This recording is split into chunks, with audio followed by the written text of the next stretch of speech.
I'm willing to do it too. Yeah, like the first couple of things, we'll just start by introducing yourself and how you got introduced into the whole scene.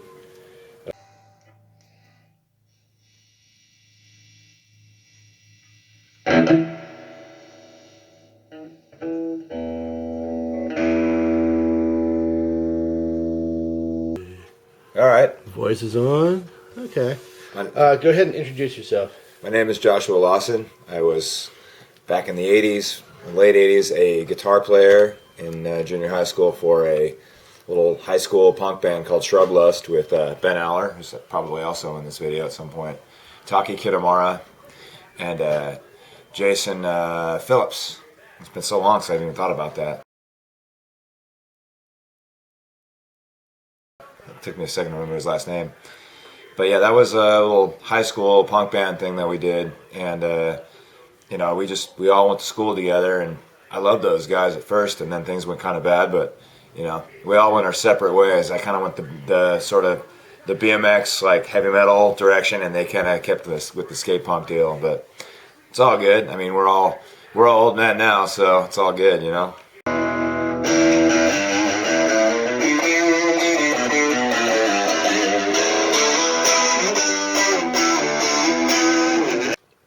What was the fuel behind the whole idea of why you guys started the band?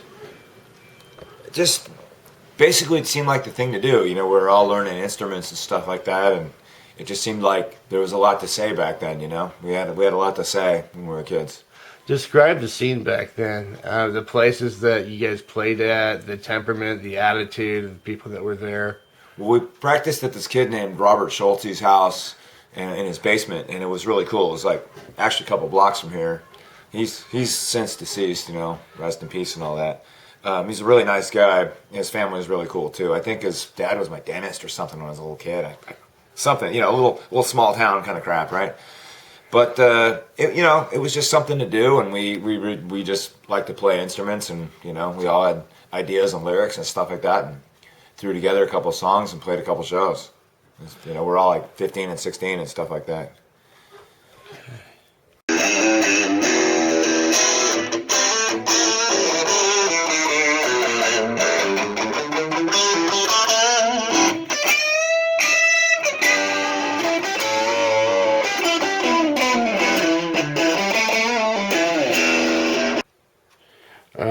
Define punk rock. Define the music played in the late '80s, as far as the punk scene. I went to all kinds of shows. Like, I was a little kid going 13, 14 years old. I was like going to like the Aggie Hotel and seeing bands like The Fluid and Screaming Trees and stuff like that. I think I even met Kurt Cobain at one of those shows at one time. Where was the Aggie Hotel? It was where, Trace Hermanis is downtown. Like that big ass brick building. That was a okay. yeah. Okay. One time there was a skinhead show there. I can't remember exactly who was playing, but a bunch of like boneheads showed up. Two girls started fighting, like a Chelsea girl and some skitch. They started fighting, and pretty soon, like 20 seconds, it was like a 20-on-20 brawl. I was a little kid running for my life. I was just like, nope, I'm not involved in any of this stuff, man. You'd think that I would be like some kind in that culture, but I'm not. I just shaved my head because I got cancer, so. It was all falling out in clumps, but whatever. I was never involved in that whole lifestyle, that the sharps and all the boneheads and all that crap. I never understood it. I just wanted to smoke pot and go see some good music back then. That's what I was all about. Did you feel acceptance going through the door? Was there hostility from some people, or? Most of the time, no. Most of the time, it was a different time. I mean, you could be a little kid and show up at a kegger, and then people might ask questions, but they wouldn't kick you out usually. They'd just be like, whatever. This kid who's like almost 6 feet tall is obviously underage, but he's looks like he should be. He just looks like he should be here, so he's here. There wasn't the same kind of vehemence against that kind of stuff as there is now. And a lot of people talk about like there weren't even venues for shows; they were like just backyard parties, or there was a lot of that keggers. There you really named was. Some bands you like saw like at some shows like that. Do you remember any of the names? Lugnut, Shit Howdy. Necromancy, Lawrence and Bill Haynes and Jason Rosenberg's band. God, there were so many of them. Wonderful Broken Thing was kind of like one of those alt pop bands. Pope Lopes were another one of those like college rock bands. Knapsack, God, I could go on and on. There's so many more too. God, let me think here.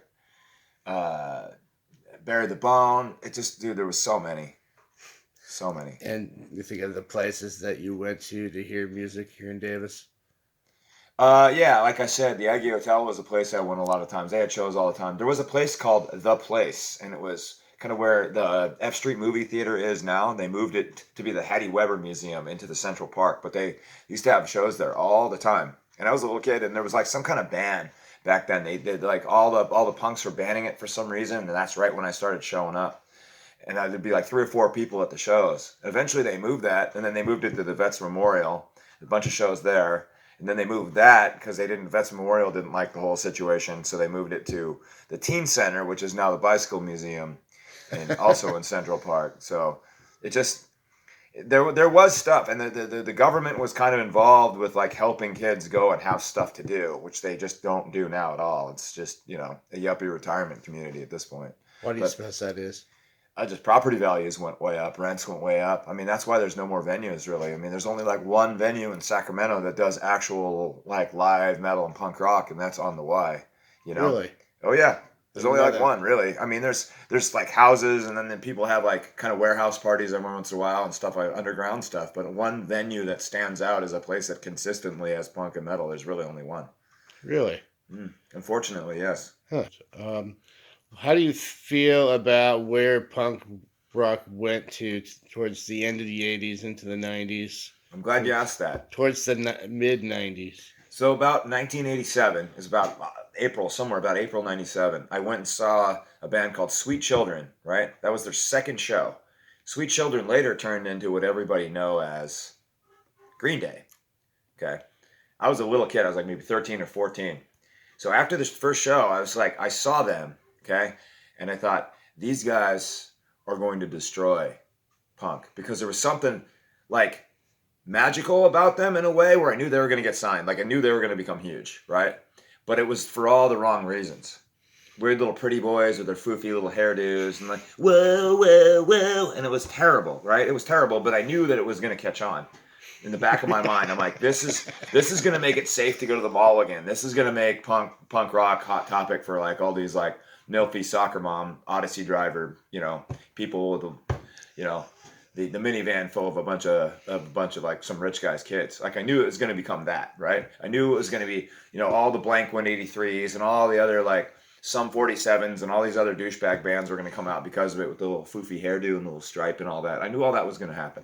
I just could see it. I was a little kid. I was out in the back of that of the Vets Memorial smoking a joint with Billy Joe and then Mike, like maybe 13 or 14, and they're like, Billy Joe's like, this is happening, man. I can feel it. And I took one hit off that last joint and threw it down, and I said, "Don't quit your day jobs." I mean, of course I was wrong. I knew they were gonna get a record deal. They had the little 7-inch called 10,000 Hours on Lookout Records at that point, but I knew some douchebag would pick them up and make them huge. And that basically, to me, Green Day was the harbinger of death. They were the three men of the apocalypse to the end of the punk rock scene, and I still will always quote them as such. That's very interesting. I never heard that before. The three horsemen of the apocalypse. Those fucking assholes. How'd you feel about the labeling and all the stuff that went on back then? And It was intense. Like the change and just the shutdown of almost like the punk scene, and all of a sudden it was labeled as alternative or shit got weird. else. It used to be about like drinking and breaking bottles at the railroad tracks, and then it turned into like veganism and caring about every little thing that everybody said that wasn't PC. And I said, when did that change happen? How did it happen? I was always super on PC. I still am. And I don't care about that kind of crap. I think it sucks. I think the unity was acceptance, right? And then somehow that got shattered. It all got destroyed along the way. I blame veganism and, extreme liberal politics kind of coming into the punk rock scene rather than just having a good time and breaking some bottles at the railroad tracks. That's what I think happened, personally.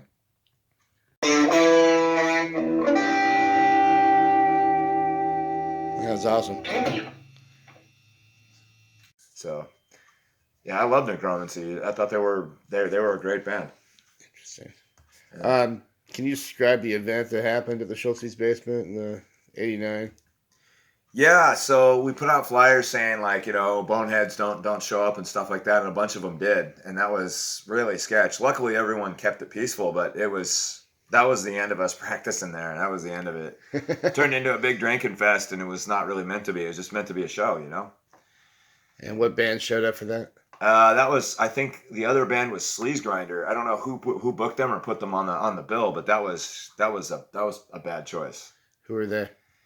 Just some assholes from Sacramento. I think one of them had. I think the guy had he actually had a Swazi on his drum kit, if I remember correctly. But it was like exactly what we didn't want to have happen. And I don't know who the fuck booked those guys, but it was all bad news.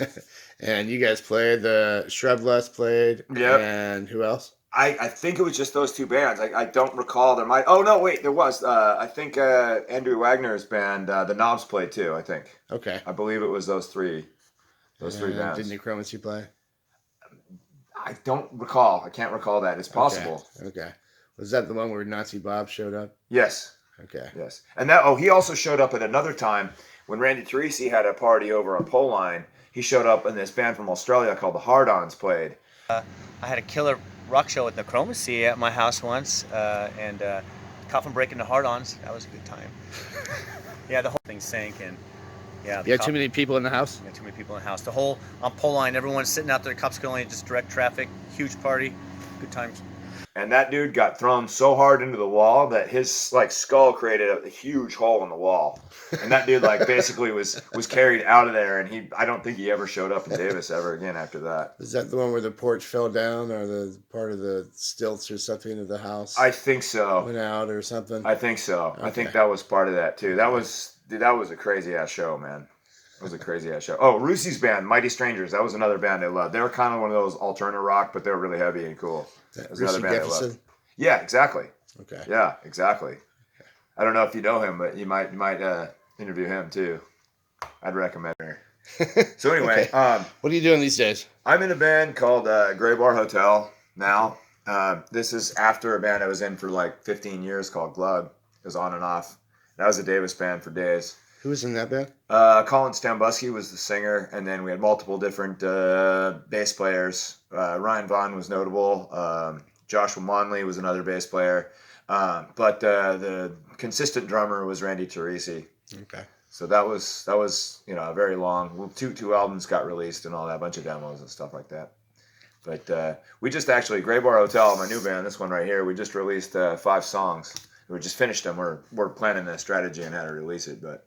So anyway, that's okay. What we're doing. You've been playing around here in the area. Ever since I got cancer, we've been kind of lowering down the gigs because they never knew how chemotherapy was going to hit me. But I'm probably able to gig at this point now because I'm recovering. So. All right. Yeah.